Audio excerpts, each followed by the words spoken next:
สบายดีเด้อทุกคนสบายดีตอนแรงจากสังเจียง จากนครหลวงวิจารณ์นะทุกคนตอนนี้กบจะกำลังไปหาไอโซเนาะเราไปกินข้าวน้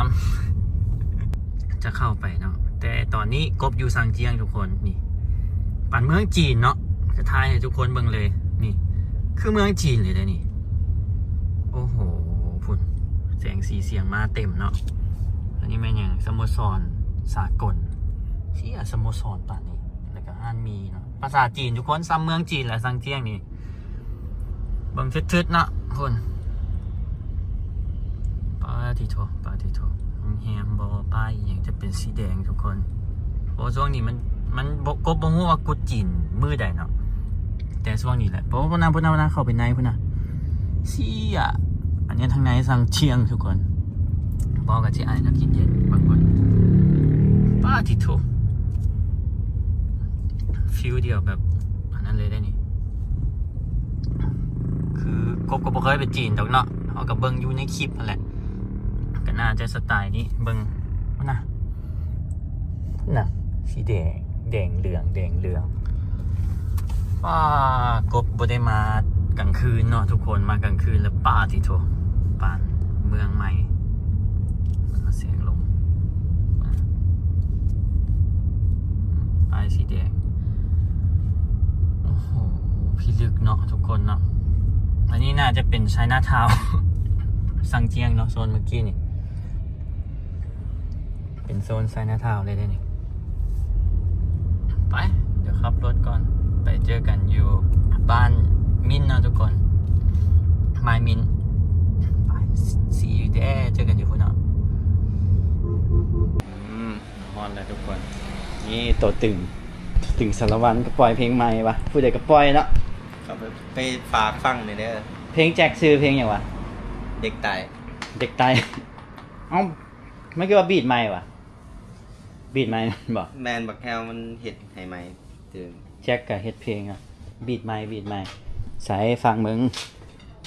เดี๋ยวฟังบอตี้บ่มีลิขสิทธิ์นะเพลงก่อนก็เลยลงลิขสิทธิ์นี่เนาะเด็กใต้นี่เด็กนี่ซองแจ็คนะวัน2วันนี่นะเด็กใต้แจ็คสารวัตรหากระปล่อย3วันนี่นะนี่เฮียเพลงนี้ทายอยู่หลวงพระบางเนาะตอนเขาไปฮะแม่นตอนไปน้ำพวกเกลือแอนนี่ไอแลไอดีซีไวไฟ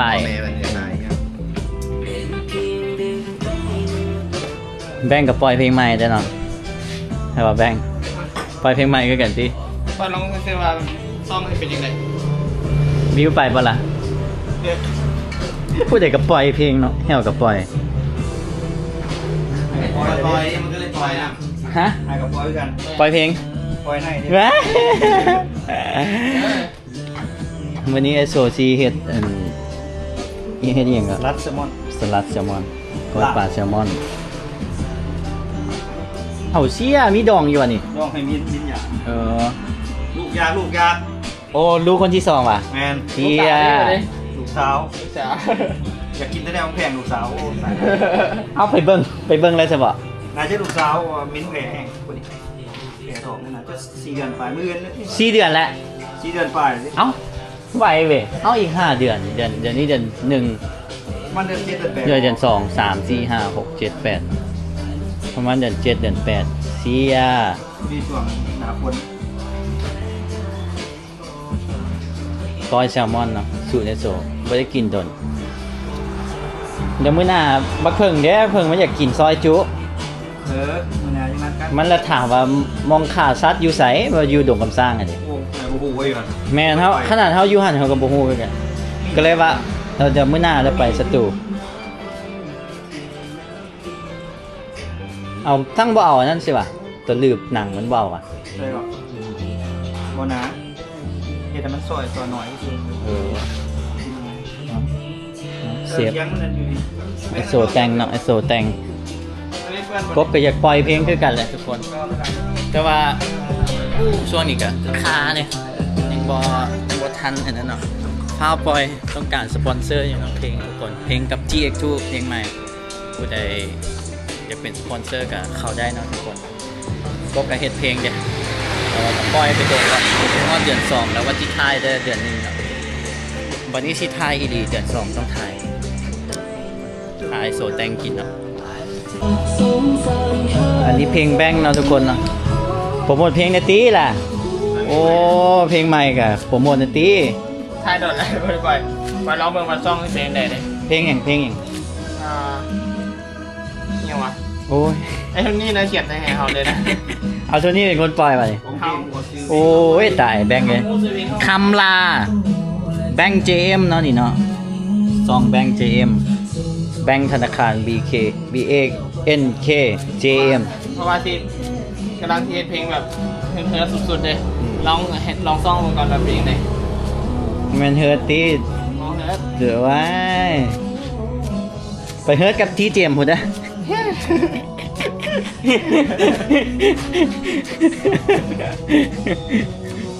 บอกแบงกับแต่งเพลงเศร้าเด้ส่วนใหญ่มีแต่แซดบอยเนาะแต่เพลงเศร้าอันนี้เสียงแจ็คกับเพลงเศร้าแต่ว่าแจ็คกับบ่เศร้าหลายใครๆนะมวนได้ในเพลงนี้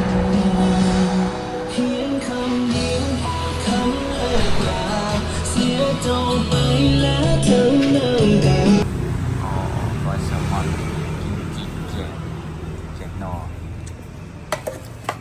สุภาพอีกโอ้โหข้าวเด้อทุกคนกินข้าววันนี้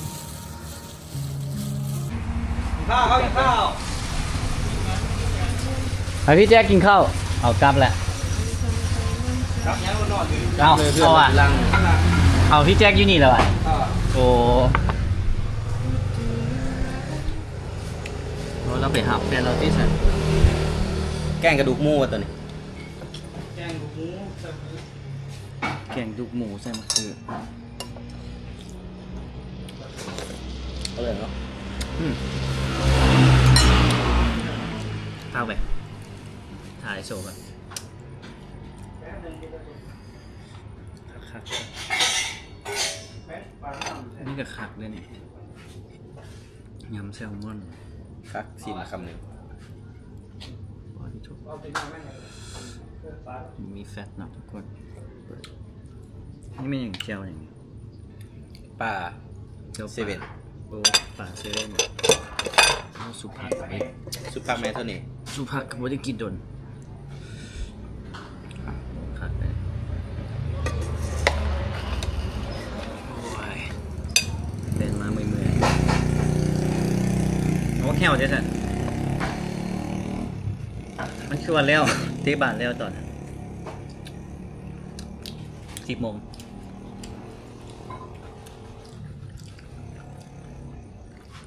ซีมึงกับ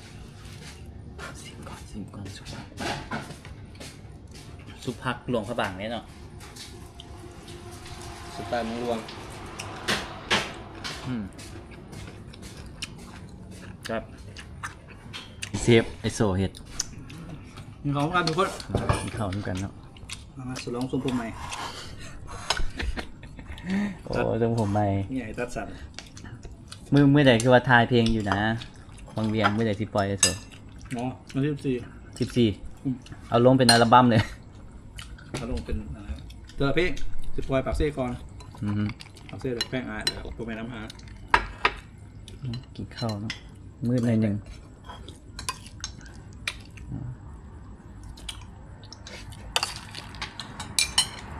ใช่ป่ะที่เรามีพักแก้ม แม่งนี่สลัดเนาะ แล้วนี่ ก้อยสลัดก้อยปลาแซลมอนครับ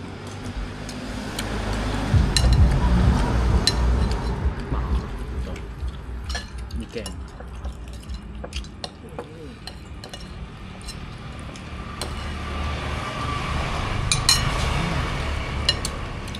แซ่บแกง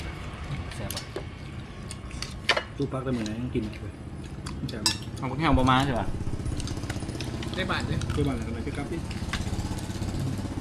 ชุบพักกับคัก สุพักแม่โทนี่ทำง่ายๆเลยเอาแล้วก็หมุนไปหมุนมา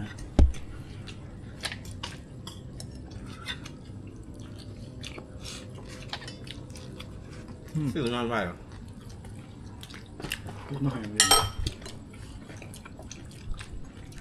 จะเดินไหนมิ้นกัน ทุกคนตอนนี้กบมาสตูดิโอแล้วนี่ what's up bro เอาเปลี่ยนมุมใหม่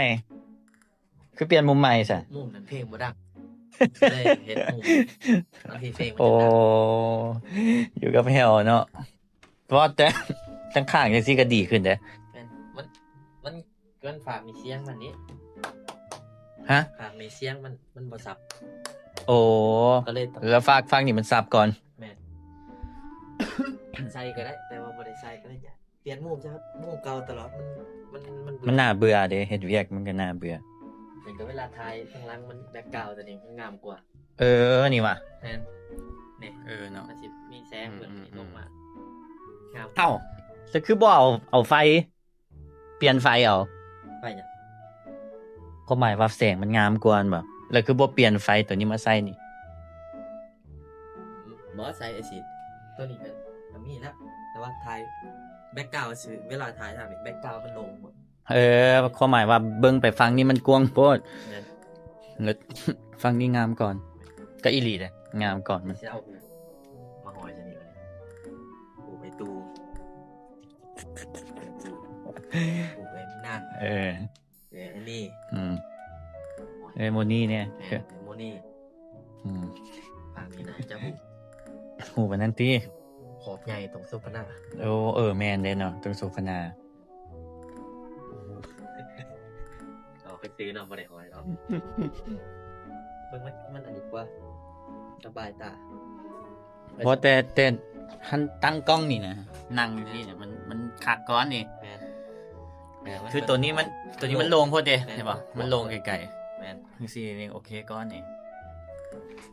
โอ้ยมาสตูเนาะทุกคนมาเฮ็ดเพียงก่อนเพราะว่าที่เดือน3แล้ว เฮ็ดเพลงบ่นี่โอ้ยเป็นนักของบ่นี่ โอ้โหค่อยเป็นนักร้องได้ เอ้าคิดว่าเป็นอันใด สายเดินป่า โอ้ คิดว่าเป็นแบกิวเหรอ ไอ้อย่าว่าตัวว่าลืมว่าไอ้เป็นนักร้องไอ้ก็ยังลืมว่าไอ้เป็นนักร้องมาเบิ่งละ เอ้าเขาเป็นนักของเหรอ เป็นนักร้องหรือว่าเขาเป็นหยังวะ เนี่ยอันนี้ก็กล่องก็ยังมาถ่ายคอนเทนต์แบบฟ้าไว้ด้นเติม ทายในตี ถ่ายอยู่ เพลงคือว่าดักซุ่มปล่อยป่ะ ฮะเอ้ามาซุ่มเด้มามือ โอ้อีหยังก่อน เพลงเท่าใดอีหยังก่อน เอ้ย ซื้อ วิทย์ลืมคนเก่าราคาเท่าไหร เออ แบบอยากลืมนะ ภาษาอังกฤษไว้จะไหนก่อน forget เด้ forget my girlfriend how much ฮะ forget my girlfriend vintage how much แฟนเก่าเด้ vintage โอ้ยเนาะ ได้อยู่เด้ how much เท่าใดเด้โอ้ก็ถือว่าดีได้เนาะเหี่ยวเนาะเอาไฟใส่นี่แต่ว่าอันนี้ต้องซอกอย่างมาใส่อีก ฮะถูกมาใส่อยู่ เอาโล่โล่ไอโซอยู่ ว่าท่านมีโหล แหวว่าท่านมีโหล เหี่ยว โหล ติด เงินก็ว่าท่านมี ติดตามเท่าไหร่วะ ต้อง100,000 ว่าคนติดตามตัวเพลง 40,000 เด มีอีก 40,000เด้ 60,000เนาะทุกคนเนาะได้เดียวเนาะ4 ปีได้จะได้สิ บ่ได้เฮ็ดเพลงเด้ตัวบ่ได้เฮ็ดเพลงดนเด้แต่ว่าพวกอ้ายเฮ็ดตลอดอ้ายก็ยังงงว่าอ้ายได้แสนซับเด้นี่ แสนซับ ได้โล่เลยเด้ 2เพลง 2เพลงกบเนาะ เดี๋ยว คนติดตาม สั่งโหลอยู่Shopeeเนาะหลายเยอะ อยู่เวียดเด้อยู่เวียดมันก็มีโล่ มี โล่หลายอยู่ก็สลักใส่คำว่าตูฮีโร่